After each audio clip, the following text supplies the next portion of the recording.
ميغان رايس شابة أمريكية من أصول أفريقية، كانت تنشط على منصة التواصل الاجتماعي التيك توك، وتنشر فيديوهات عن الطبخ وعن الأكل الصحي وعن الشوبينج ونقد الأغاني وعن مواضيع تاريخية ومواضيع خفيفة.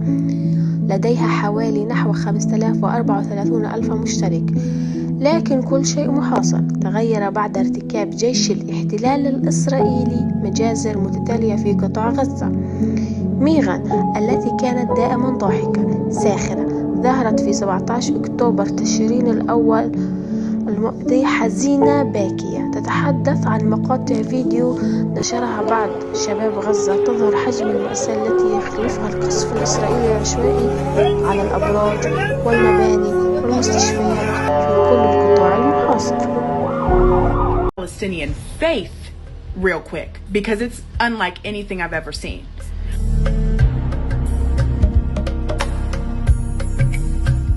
I have quite literally seen videos of people who have lost everything, even their children, and they are holding their dead children in their arms and still thanking God. Still asking God to take care of their children from there. Meanwhile, the people who claim to be of faith and are still backing this genocide could never.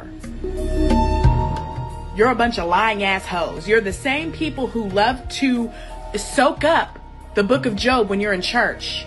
You love hearing that story.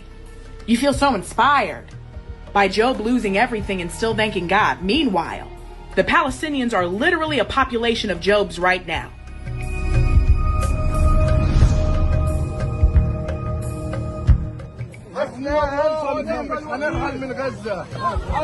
عشان ولادي كلهم استشهدوا وزوجتي يا عم ما ضلليش الا ولد كان واقف على باب المخبز يجيب خبز. So earlier today I made a video saying how impressed I was with Palestinian faith because it just seems that Palestinians have this ironclad faith even in the face of losing quite literally everything. And I was also curious as to how even in facing genocide is Palestinian faith so strong. And so I decided to go on Scribd to see if there was an audiobook version of the Quran. There is.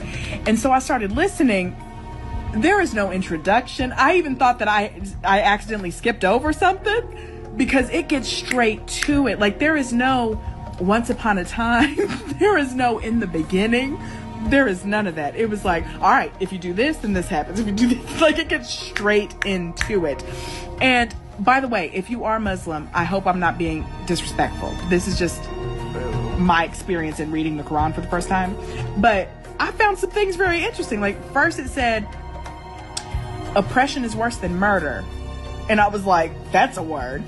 And then there was a part in there that I was surprised about. I don't know why I thought it was going to be like the Christian religion where if somebody slaps you, you got to offer your other cheek and everything, because that always bothered me. In the Quran, it says if somebody fights you, you fight them back. Like if whatever they do to you, you do to them. And I was like,